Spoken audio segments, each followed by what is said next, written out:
I would like to talk about Sarah Boone's sentencing and ask all of you, what do you think she's going to be sentenced to? But first, I feel I should talk about any interviews I could find involving her law team, James Owens.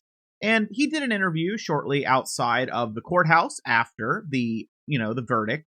I don't think that one really presented much information, but he did do an interview with NewsNation, which I think is perfect to talk about because he is representing her at sentencing.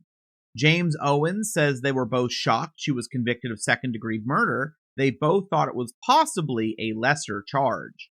The anchor said that she found Sarah Boone wholly dislikable and expected the jury to come back in under 2 hours, which they did. So why did they feel this wouldn't happen? Owens said Sarah did pretty good on the stand. I would disagree in part. I think she played her role on the stand with the way she spoke, her voice and the way she said things, but I don't think she could truly do well on the stand when we have to factor in the videos and the comparison that the jury is going to make. But James Owens said she did pretty good. Maybe she did as good as anyone could expect. James Owens said he strongly suggested to Sarah to consider that plea deal. And he says, all things factored, she would have had to about 8 years left to do if she had taken that plea deal. Sarah Boone, according to James Owens, will be speaking at sentencing. And Owens thinks the judge will probably take into account battered spouse and that they abused each other. Now, behind me, just as a fun little side note, I was just checking the Sarah Boone files, and this is just the evidence control sheets, and I did get a laugh that James Owens technically could get to go home if he wanted to with all those poster boards. He could have a souvenir. Now, what's interesting about this sentencing is Sarah Boone is looking at a minimum of 22.5 years and a max of life. The average woman in America lives to roughly 80 years of age. This means, on average, for Sarah Boone to never be able to join society again. And if we ignore things like good behavior, but we do take into account the fact she's been incarcerated for 5 years, that would require a sentence of 38 years, roughly, for her to be incarcerated to meet that average of 80 years. But then you have to remember that inmates do not live as long as the average person for a variety of reasons. I found an article specifically on female inmates in New Jersey who died at the average age of 51.3, and an article stating that Florida inmates in general died at an average age of 56.3. I believe that was in 2017. So if we go with 57, the higher number, take into account time already served, but not, again, any good behavior effects, that would only be a 15-year sentence required to reach the 57 age year mark. That's below the minimum sentencing. So what I wanted to get across is there is a decent chance that no matter what sentencing Sarah Boone receives, she is never free. Now, of course, the family is going to want life. They're going to want life. And I think a lot of people who watch this case are going to want life. But if James Owens and Sarah Boone do their part, they have the expert come up on the stand and talk about her mental issues, which I do find confusing because I believe her mental issues were, at least that mostly they focused on, involved lack of empathy and narcissistic traits. If they get her, let's say, a 30-year sentence, there's a chance she'll be out. But if you haven't followed my J6 cases, I just did one, actually, on a Hollywood celebrity who I talked about what the state wanted, what the defense wanted, and the end result. I don't know if they do memorandums like this in Florida as well, so we know ahead of time what each one is suggesting. But for federal courts, you do, and I read through them and I read through their arguments. And the judge ended up picking a midway point. But a key thing when it comes to sentencing, at least for judges in J6 cases, it always is remorse. Do you have remorse for what you did? Do you take accountability for what you did?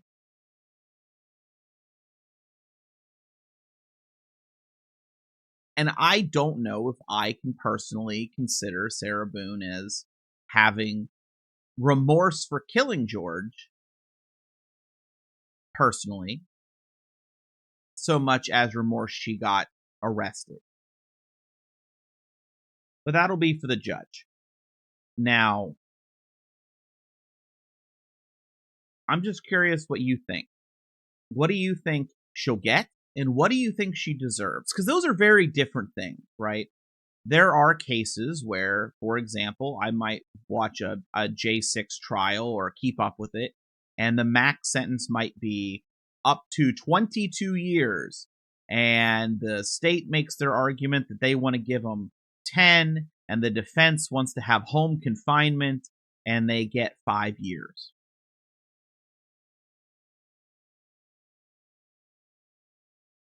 So I'm just curious where your mind's at. Where is your mind as someone, if you're someone who's watched the trial through, if you've read her letters, if you've watched the judge, where do you think he will stand on this? But I did want to mention the ages, because there's a chance that it's life without it being life. A very real chance.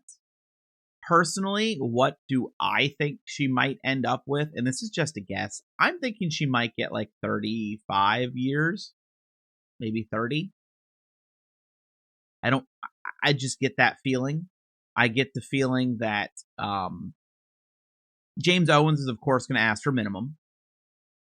I think that's a fair assumption. I don't know if the state's going to ask for life. They might. I could see the state asking for like 40 years, and then the split in between, with the minimum to that, roughly 30 some. But it's all kind of up in the air. And I don't know what Sarah's going to say on the stand for that sentencing. But it's worth remembering there's a decent chance that the judge comes in with his mind made up about what he's going to give her before any of that occurs. That is something that we've seen very obviously plenty of times in J6 cases. It doesn't matter what argument either side gives. I feel like the judge in this case, in my opinion, might be more likely to take into account things said that day than I might normally expect a judge to, from my experience following the J6 cases. I feel like he might have more leeway, but it's going to be interesting. And it's interesting we're going to have Sarah back up on the stand.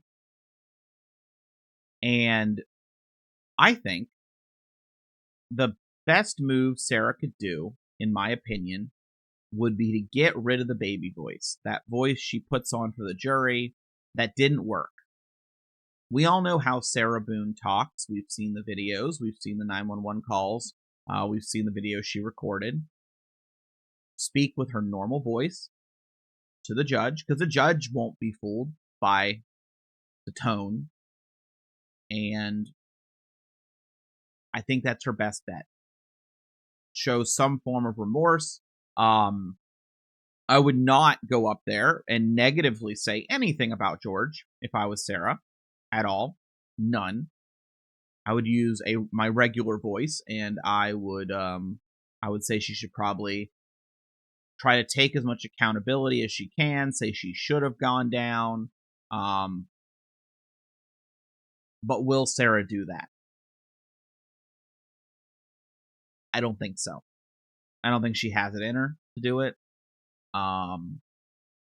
Personally, I think Sarah Boone will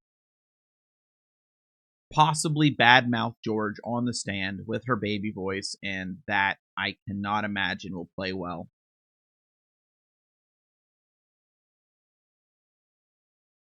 I'm going to be interested to see how she appears. I have to assume she's going to be in prison attire in chains. There is no jury. And that will upset her as well. But again, we shall see. That is December 2nd. And I'm not sure much else unless something crazy happens I could cover with Sarah Boone in the meantime. I still have not gone through her interview video on a video. I don't know if I will. I do have some other things coming up just personally I'd like to do, so those might be a little break from Sarah Boone, and I might not be able to sit down and do a solid 2-3 hour interview video. Although I would like to watch it and refresh myself before I go into the sentencing. So that might happen closer to sentencing. We'll see. But thank you for tuning in. I hope you liked the video. If you did, like, comment, subscribe. I got a whole bunch of stuff I could cover. I might cover. If I get around to it today, there is a what's that one thing I wanted to cover? I have things saved if I want to cover it. I think I've already did a video on it previously, but it is a foreign betting platform. So you can't be American and use it. And they're wording themselves in ads as if they are, to me, it sounds like they're trying to me personally, it feels like they're trying to get people to think it's a poll and try to like lure people in to gamble. But also to believe that the race is far more skewed than any poll is actually showing. And I think that that is personally a scummy tactic because they think that will make them more money because the house always wins, right? There's a lot I might say about that if I cover it. I don't know if we'll have the time today. And if I don't cover it today, I might not cover it at all because other things are constantly happening. And if you followed my video from late last night, things in the news/political sphere at this point, everything is intermixing. I mean, a guy got kicked off of CNN and banned from the network last night. That's crazy.